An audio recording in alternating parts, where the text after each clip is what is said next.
I took a deep breath, walked the tightrope, never ever was. Hello, now you hear me?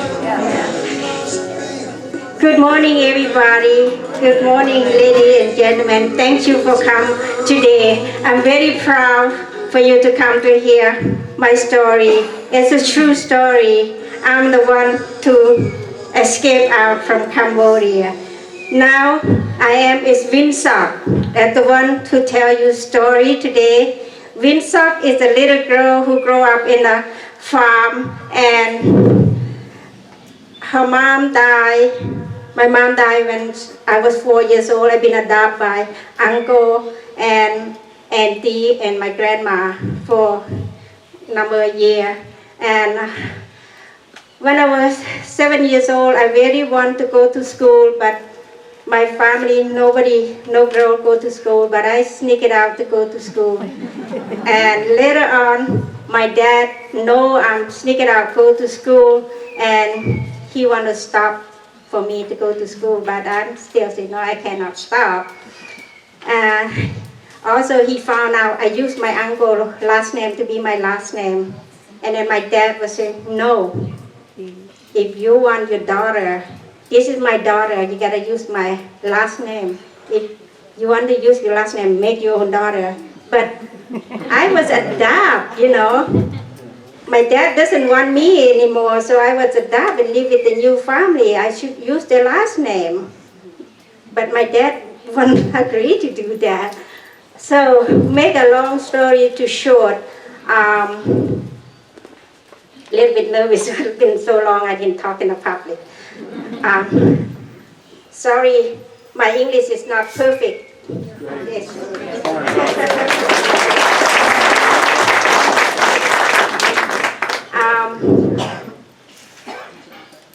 So then I keep go to school.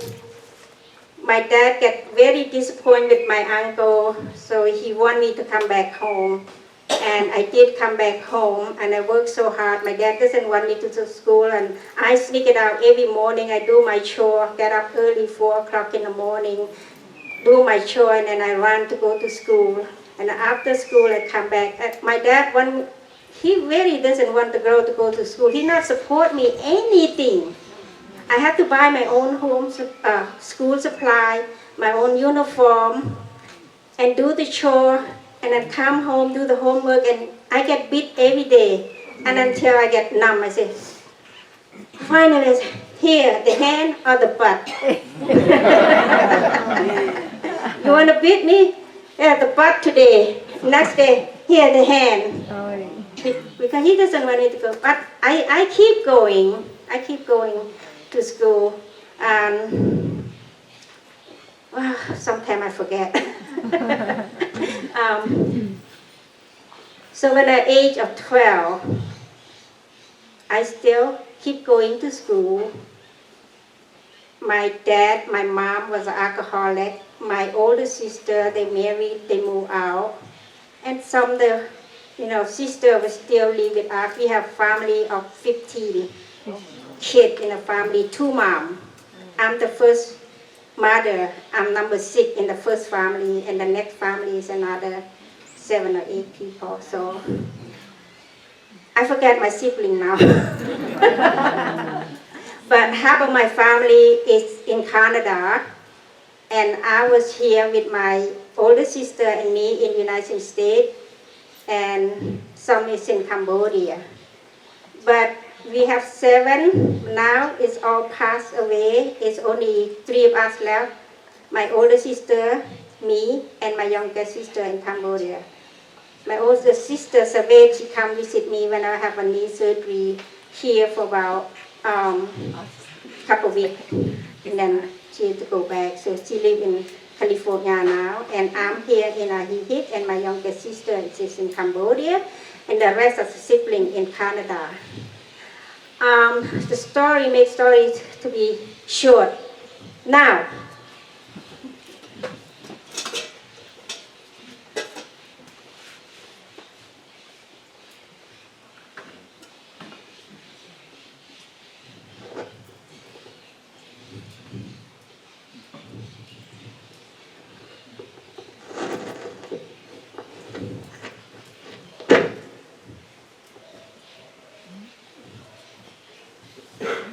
how we wear.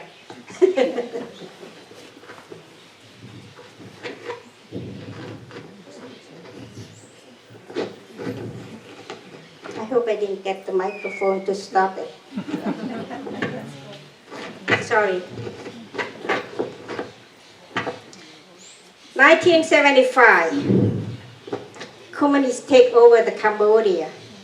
This is how they let the whole country wear black, no color flower, everybody, no jewelry. All the jewelry, all the pots and pans is go to the government. The government come each house, take all your jewelry, take all your color clothes, and everything it belong to the government, and everybody had to go work. Like you get up at 4 o'clock, take the baby to the baby sit. 6 o'clock you have to start to work, and you work maybe 2 hours or hour and a half to go to work. Husband and wife was separate out. The husband will go to another village to work or someplace else, and the woman who have a kid stay home and work at the home, but they still walk about 2 hours to go work. And then you can eat only 2 meals a day. And the food they let us eat, you have 20, not 20.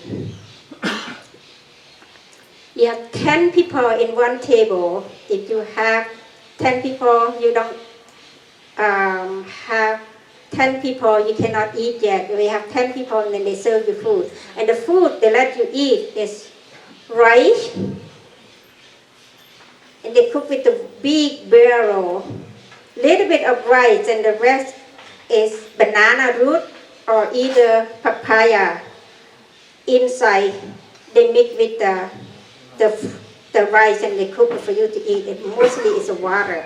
One pan, 16 ounce of rice, maybe 20 can of water, put it at for you to eat.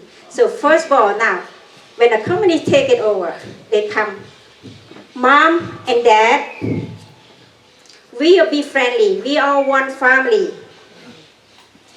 Come in, and then we're going to be all one family together, and they say, we very nice, but they come in, they take it over, and they remove the city people, go to the farm people, remove from the farm people, go to the jungle people, and everybody have to wear black. This is the clothes they wear.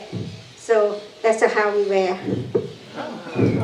Let's go to work. So, and a lot of people die, and they told us, American gonna bomb. You know, you better get out from your house right now.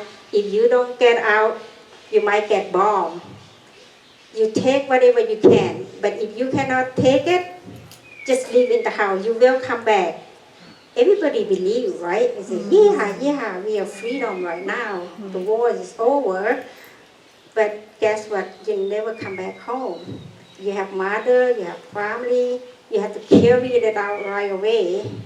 And then the people in the city, they don't, you hear me? Yeah. They don't used to eat this kind of food. They die. Everybody, like, you know, like you walk on the street, no car, no bicycle, only walk. If you carry the wagon with the old people, they take the wagon out from you, and then the old people you have to carry, and then they die. A lot of people die. That's what you say, millions of people will die in that. So first they come in 1975, and the rest left over. First they kill the general, the government worker, and the soldier. They say, go to the meeting. Go to the meeting, they get the train and pick up all the people on the train, and then they go. The way they kill it, they don't shoot it. They hit with the stick, or they get the palm branch, the one it have like a thorn, like a saw. They just cut the neck. Men, children, if whoever the government worker or be the soldier, and never come back home. Only to be survived, you can change your background. You pretend to don't know how to read, don't know how to write, change your name, and then you will be survived. Otherwise, if they find out you are the government worker, that's it, go to the meeting. Especially after that, they kill the professor. If you know how to read and write, they kill all of that. They don't want anybody to know to read and write. And after that, they kill the rich. They say the rich doesn't know how to do everything. Only, you know, you use the slave, you use the worker to do things for you, and then take it all, get killed. Even I walk to the field, I feel so sad. Sometimes I have to step over the body. It's no place to walk, and it smells all thing. And that's for 4 full years, 4 years. Everybody, you know, just, you cannot, like, you spy everybody. In one house about this big, you stay in 2 families. 2 families and the people, 6 people, stay in this small little shed like this. Oh, this is a story I will tell you. It happened in the book.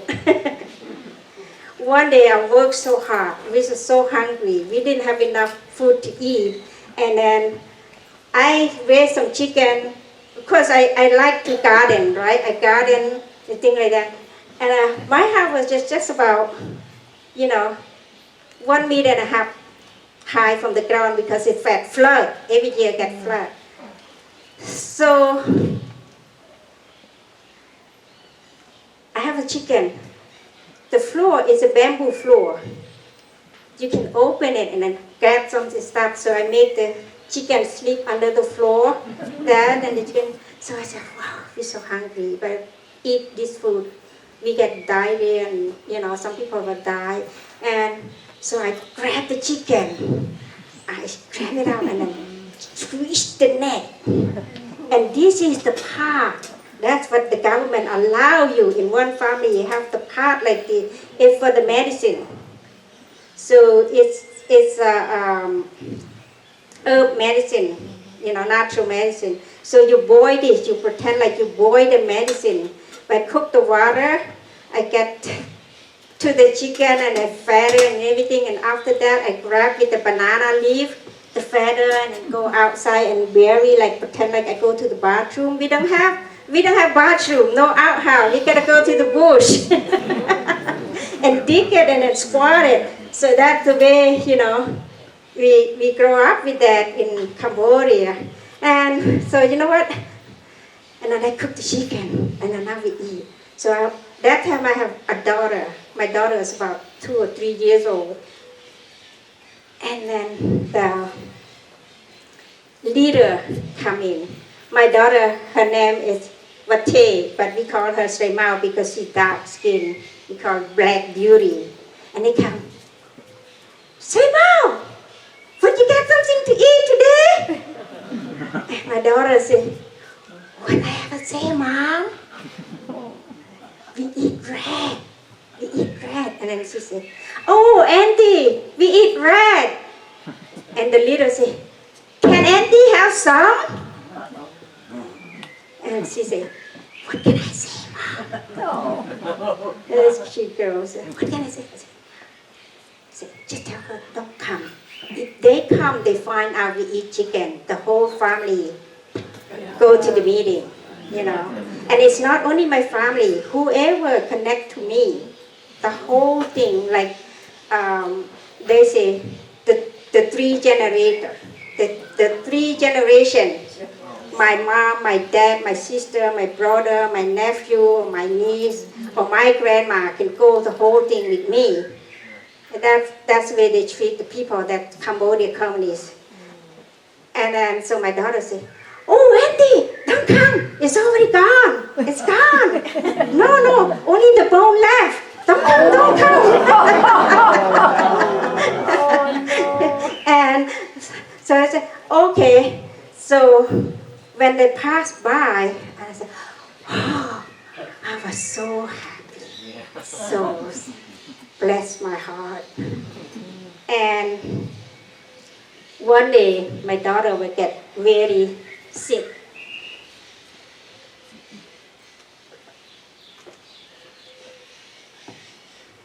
No medicine. So I was thinking, what I do? We have a mango tree in the farm. So I sneak it out, go climb on a mango tree, stealing. I climb up the mango tree, and you know the red ant, they bite you very, very bad. So climb it up, I pick up a couple mango, and then the soldier, they come underneath there. And they say, if we find somebody can steal it, just kill. Oh.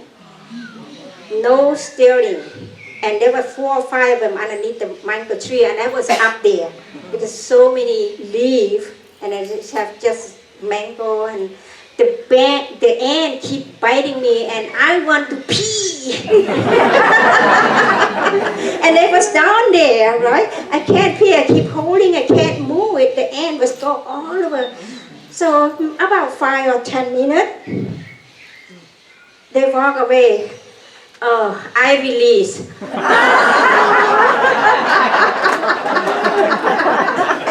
I really release my peas out, and then I pick up mango. I get maybe about 10 or 15 mango on my backpack the next morning.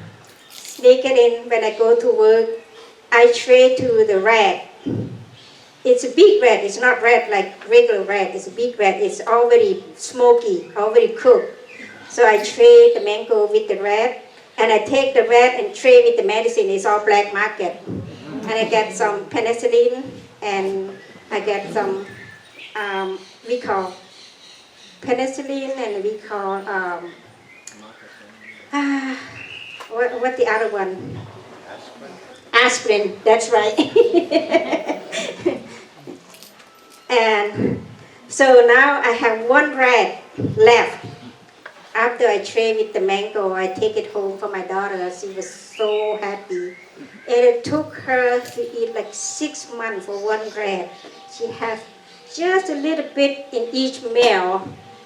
And one day, we don't have any meat for her to eat. And as she sits down, she says, stupid mom. You had no nothing. You didn't have any fish for me to eat. Any rat for me to eat, I won't eat. She pulls and she keeping saying, stupid mom, I'm hungry. I cannot eat just like this. About 3 years old and a half, you know. Just go like, And one grandma worked in the cuisine, so she find out a little shrimp, a very tiny shrimp, 2 of them. They said, here, say, Mao, you can eat it. Oh, I love you so much, Grandma. You're the best grandma I ever have. I love you. So that 2 little shrimp she eat for the whole week. Just a little taste with the rice.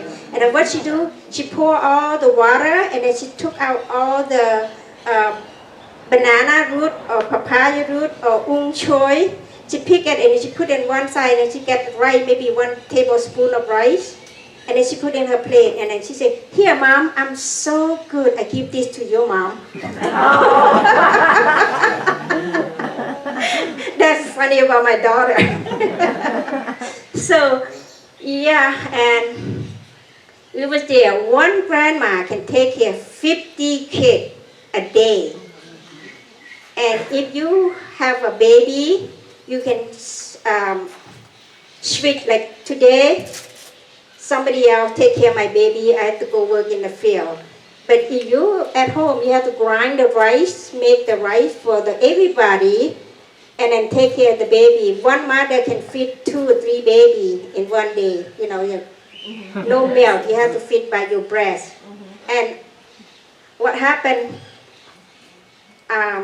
family, husband and wife was separately. And my husband was separately. We meet only once a month. But in once a month, you know what? we get so horny, and we get another baby.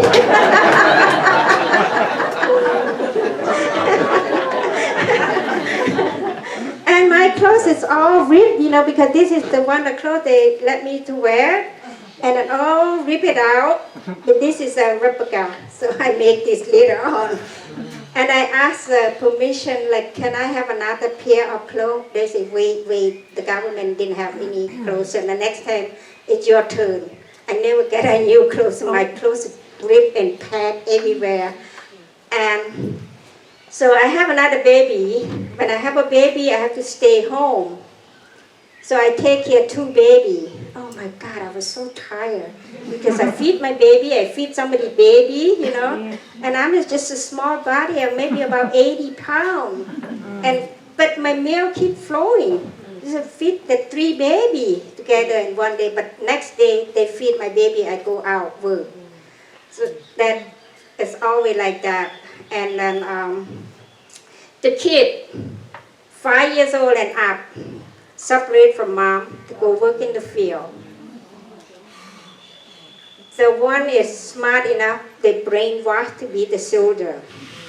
The one is not smart enough to work in the field. The water is up to here and they pick up whatever they want them to work all day long. And maybe once a year or 6 months, they let it come to see mom and dad. But mostly you won't see your dad, only see your mom. And that's the way, family get together. If you want to see your family, you ask permission at least 1 or 2 months ahead to go from village to other village to see your family. But it's only 1 hour. You can see each other. You come back home. But you have to finish your job. The job is they dig the ground like 2 kilometers ground. You dig it, you carry it, you make like a water channel or you make like a road like that. And you have to finish your job before you go you see your family. So everybody have to do that. Like I do 2 meters a day. You carry it, from here to there to put it, and then you finish, you can come home. Every day, tired. And if you flip it out, they make you like 12 people in a group. If you finish, you help other people. When we all finish, then we can go home early, but never. We work from 6 o'clock to 8 o'clock in the morning. By the time get home, 10 o'clock, pick up the kid and go take a shower and go to eat. By the time you go to sleep, 11, 12 o'clock, and 4 o'clock you wake up again. It's 4 years, full year. And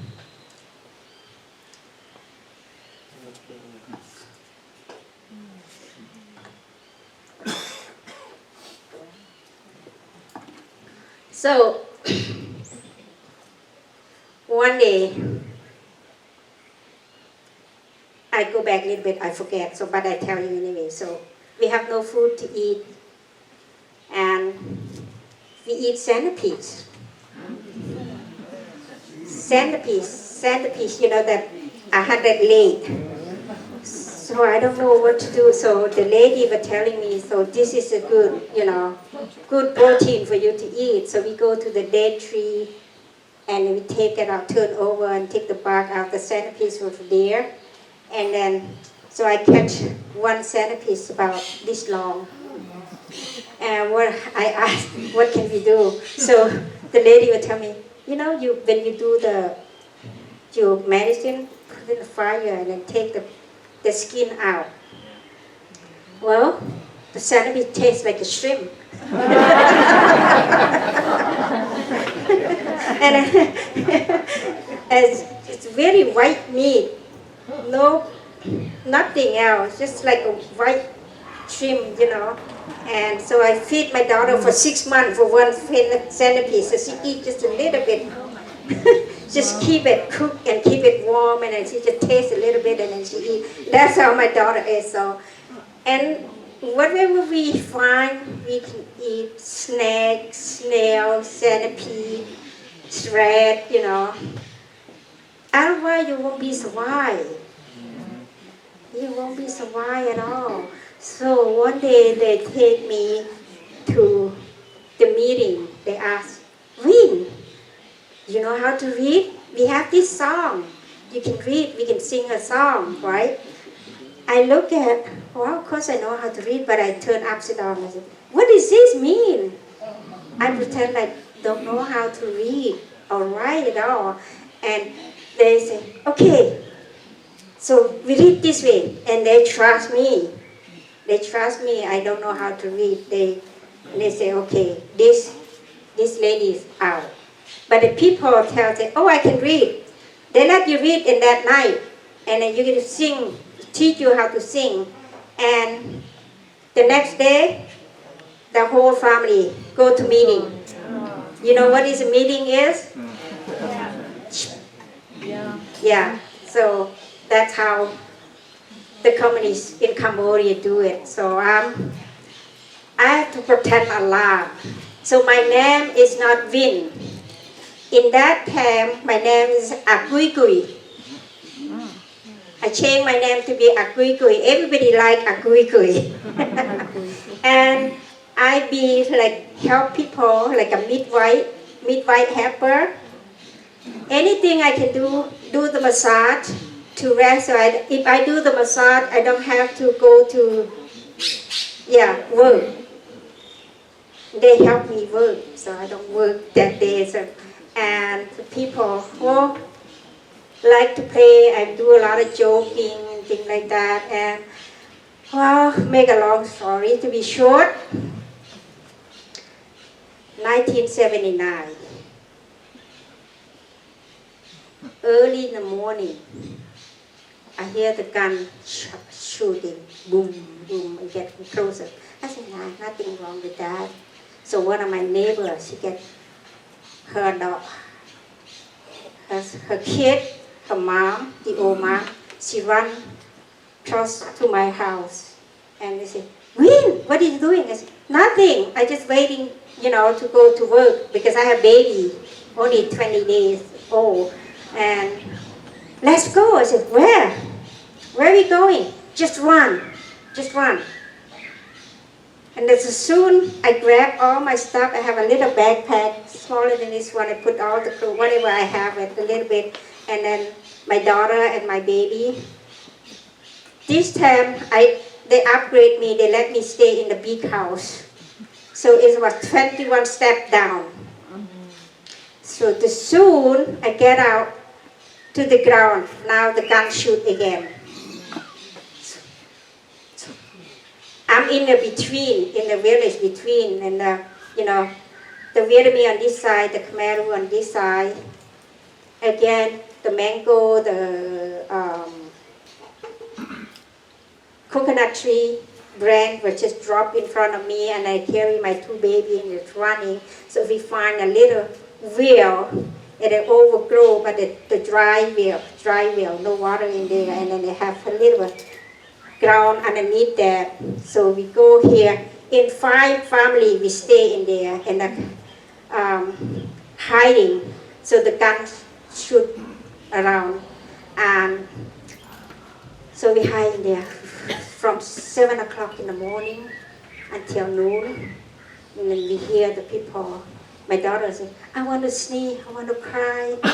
But I said, don't cry. If they hear us, they will kill the whole people in here. We kill 5 families, maybe 10 or 15 people in there, in that well. But a cover with the grass, nobody know that. And under the big tree, and the trail was on top that well too. When they walk it, we can feel the ground, the dirt will drop on the head. I don't know how to manage that. So my son, I feed my son, and then my daughter was there. So about 2 o'clock in the afternoon, it was so quiet, no gun shooting, no shoulder, and so one man would get out from the well and go look and say, hey, quiet, we go. So the first we get out, where the people go? Go to cuisine, go to the kitchen. because that all the food and all the, food stored were there. Oh, I forget, sorry, I forget one because I'm not perfect. I just human being, sometimes I forget. Before the war gonna come, they plan to kill everybody. They tell you to go to meeting on this day. You stay home, you die, you go, you die. But you go to meeting, you eat, you have your food. But you stay home, you cannot eat. You have no food to eat.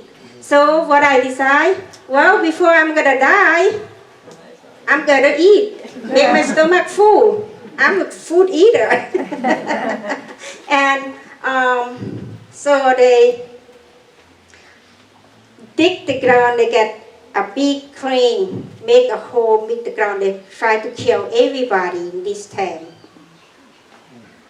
They waited for us at the temple, they dig the big, and then so the food, they have a poison to put for us, to mix in the poison and let us eat, and then we die, and then they put in the hole and then they bury us. That's what communists do. They're gonna kill all the Cambodian people.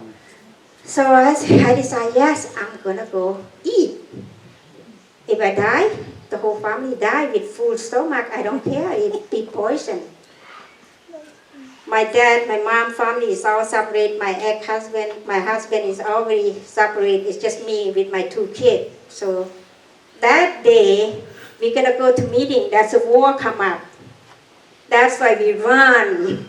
So we don't eat that food. The poison was still there. The food didn't mix yet because the time to eat is about 11 or 12 o'clock, right? But if this is 7 o'clock, everybody don't eat that food yet.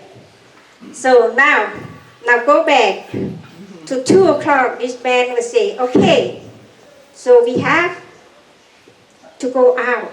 And we go out, and then everybody grab the rice, the food, what they left over. So I'm the last one. I see the rice was spilled, the raw rice was spilled on the ground. So I pick it up, maybe about 4 or 5 kilo, but I clean it out. I get about 3 kilo of rice. And again, the sooner I get to home, the company come back and shoot again. So I had to grab my kid and my little food, and then I run. And the bullet was behind me. Like, I was so lucky it didn't hit me or it didn't hit my kid. I run. I go the other side. I don't know where I go, I just run.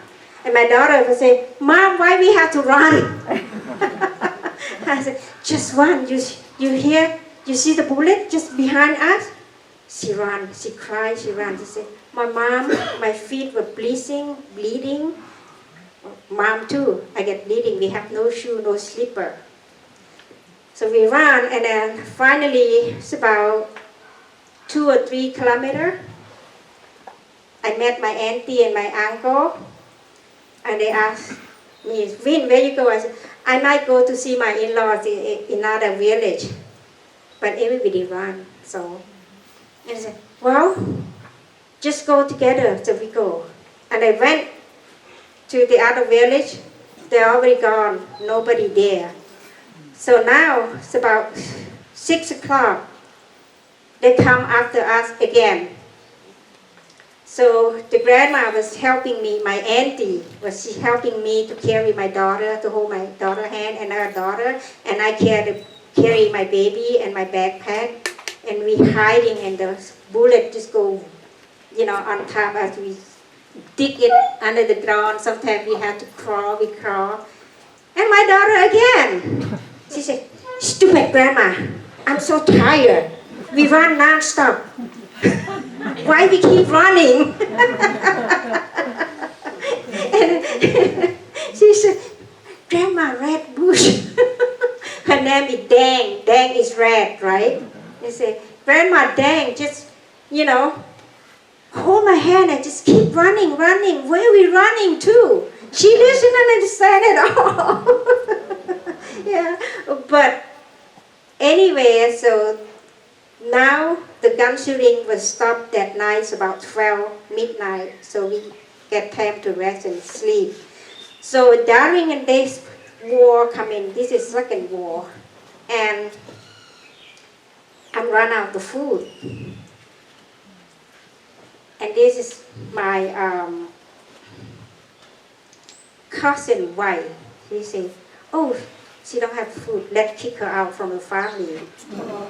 Yeah, I have nowhere to go, and every day I have to go out and then find some vegetable and catch some fish, because I don't have any food, so I have to do the work. And every day I get like, so stressful. But I have no place to go. Okay. So make long story too short. Now, I'm sorry. Um,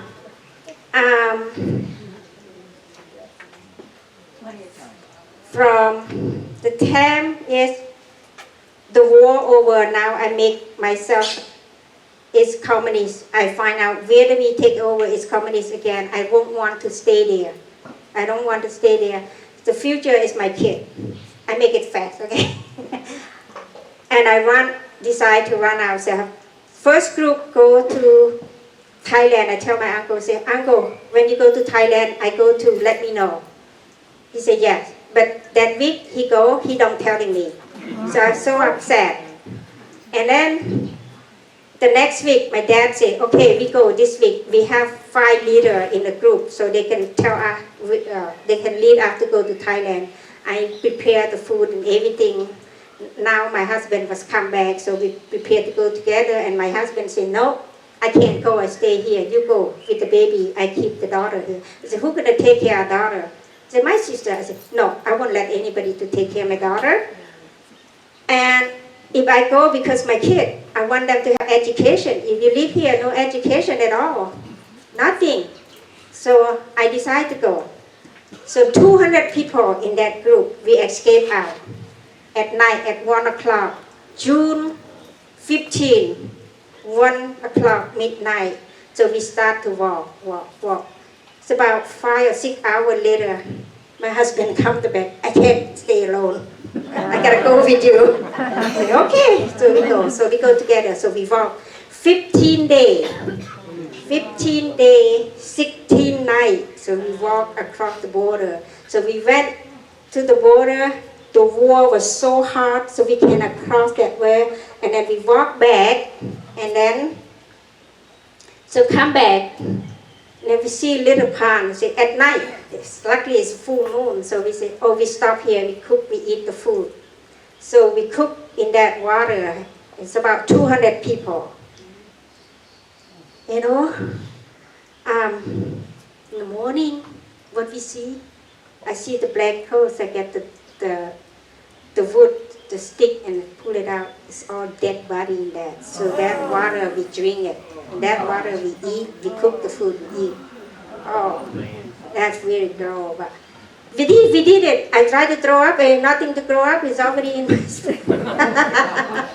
Yeah. So that's how my life should go into. And then the next day, the Vietnamese soldier come over and say, "Where you guys go?" "Oh, we're going to see the family in the next town." They say, "Okay, it's okay. Don't escape out." So we go. So the next day, next night, and this time we go in the jungle. I won't eat the pond water. I won't drink the pond water. I drink the street water from the rain. It's June, it's raining. So we just grab. But the body was used to, it's okay. So this dead body is swollen, bleeding like a cow. We have no place to go. So we have to walk over. So we have a little bit brand of the tree brand put over the body. So we have to step over the body. And, sting on your foot.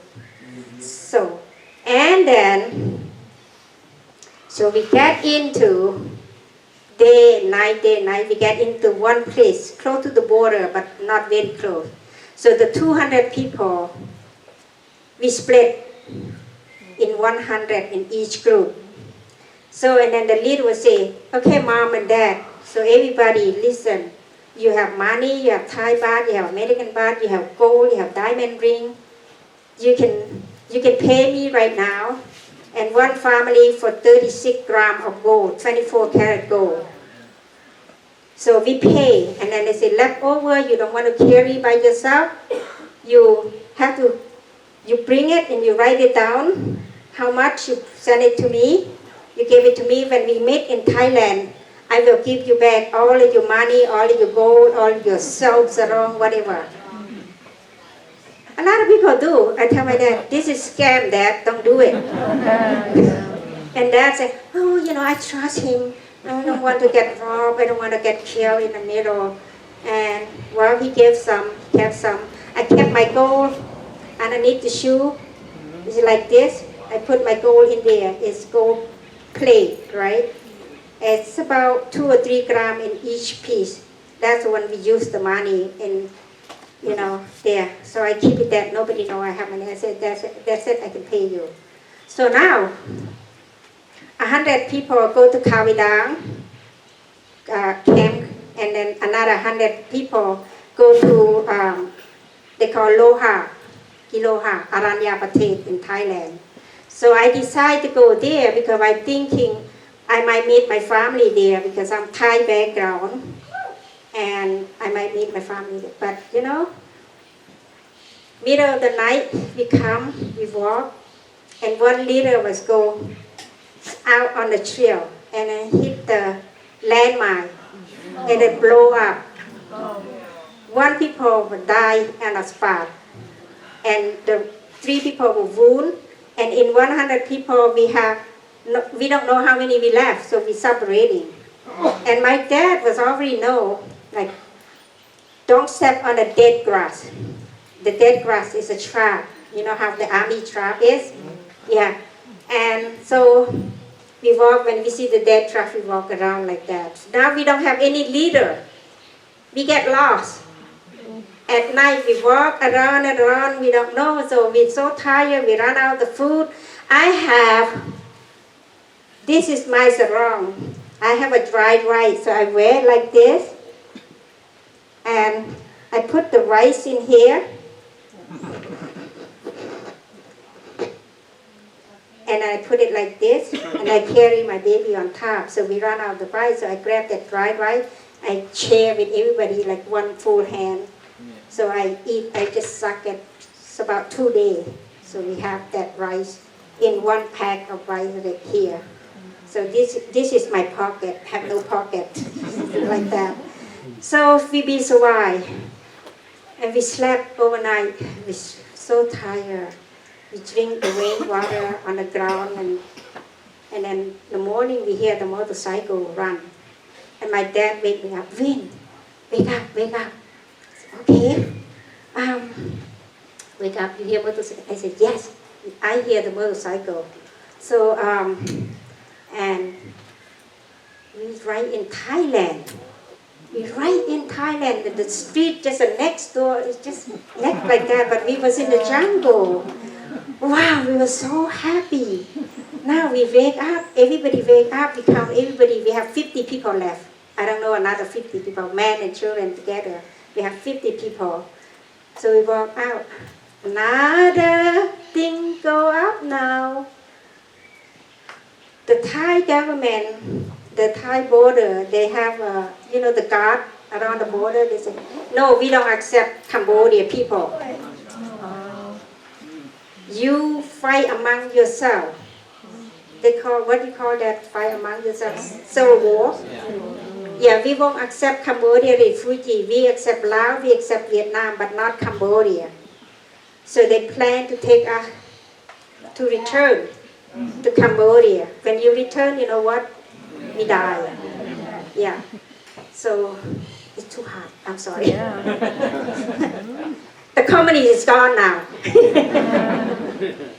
Yeah, and then so they separate. They're gonna send us back to Cambodia. Men in one side, women in one side, children in one side. I said, no, this is comedy. They want to know, how many children, how many men, how many women. So my dad and I will speak Thai. We speak Thai very well. We try to convince them, say, don't take us back. I'm a Thai background, but I was born and raised in Cambodia, but I still can speak Thai. We understand each other. They say, no, we can't accept that. We don't accept Cambodian refugee. We're going to send you back. And we wait for the bus to come and pick us up to come back to Cambodia. So now this time, I have no idea. I want to die again. The second time, I'm going to die. Yeah. So I don't want to talk. They rape the teenager. Well, they know they're going to send to die. So I say one girl and my dad say one girl. So I say, if somebody do that to your brother, sister, or to your sister, what are you going to do? It's hurt, right? And so we wait. 1 o'clock, 2 o'clock, we have no food. We only drink the fertilized water in the field there. So 2 o'clock, I hear the phone ring in the office. I hear the United Nations, which is save all the Cambodia refugee. We already sent the help to Thailand government. So don't send them back. If they send them back, they will die. The newspaper come up, Now talk back to my uncle family that come before me 1 week. I was so lucky. They sent it back to Cambodia. The whole family would die. Because the Cambodian-Thailand border, the Thai is so high, it's just like you climb on a cliff to go down. And then if you don't know that, they put you in there and they let you go and then they push you to go. So you have to climb on a vine to go down to Cambodia. And then when you go down, and then either Khmer or Vietnamese finish you right there. Okay. So mine was so lucky I get saved. That's why I really appreciate to United Nations. United Nations was helped my life. And the bus was broken, didn't come on time. So I saved my life, so the whole 50 people were saved. So now, the story, to be short, I think I've run out of time. If you want to know more, I have the book, so you can read the book. I'm so sorry. And so I'll go into the question. You have any question?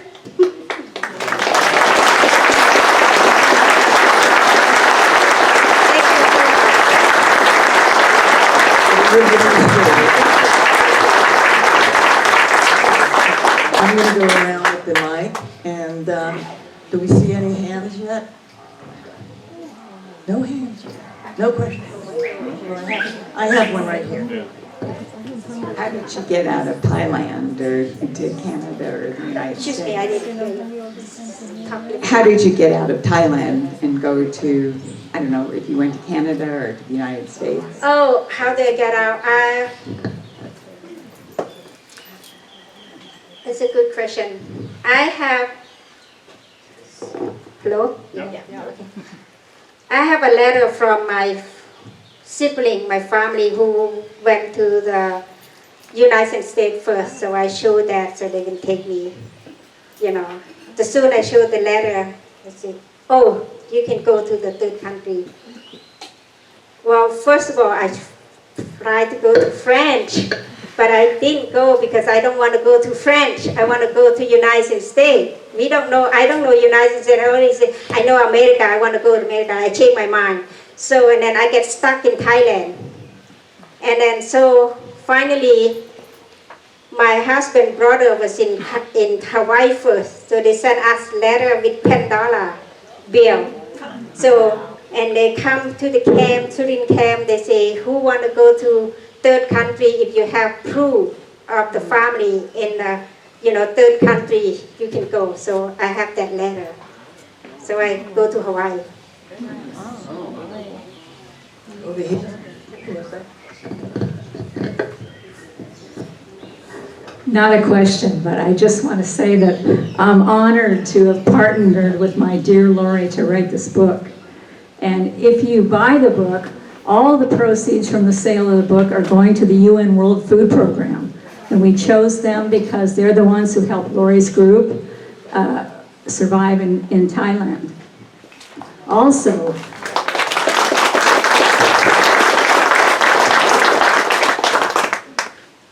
in the situation we are in the world today, there are millions of Loris in the world. Many of them are not going to be as fortunate as Lori. I would encourage you, if you buy the book, if you read the book, make a donation to the UN World Food Program or to the charity of your choice that is helping displaced people. We all need to do something to help the millions of people who are homeless right now. Thank you very much.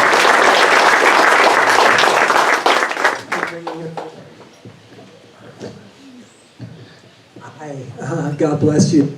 Thank you. How,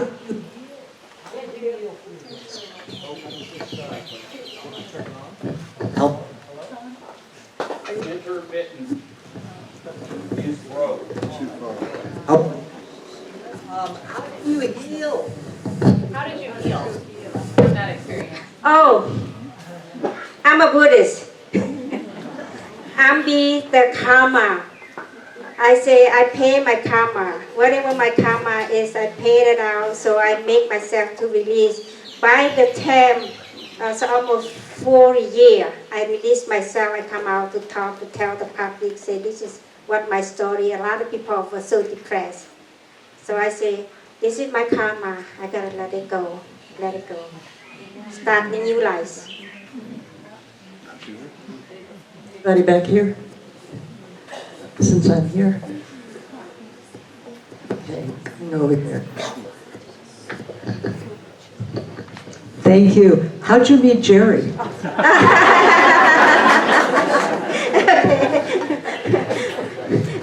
That's a very important question. How I met Jerry, I was divorced, single mom with 3 kids, and Jerry was divorced. I tell myself, say, from now, I'm no Asian husband. Sorry, Asian. If I'm gonna remarry, it has to be Caucasian or different country.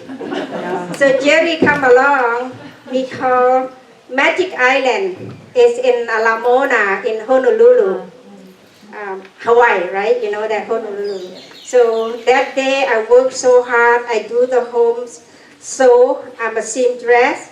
Do the home, so I have 1,000 pieces to finish it. And my kid was home for a summer school, and I say, Mom, this is last week. I'm gonna go back to school. So let's go to the beach. I have one little car. It was 12 people in my car. Go to the beach, so I would sit there. So how I met Jerry, that Jerry would come along. He say, he wanted Asian rice, right? So there we met in Magic Island in Hawaii. Wonderful. Any more questions? Really? Okay, well, we've gone a little long. Thank you for hanging in there with me. We had a wonderful talk today. Come back again next week. Warm thanks to Lori.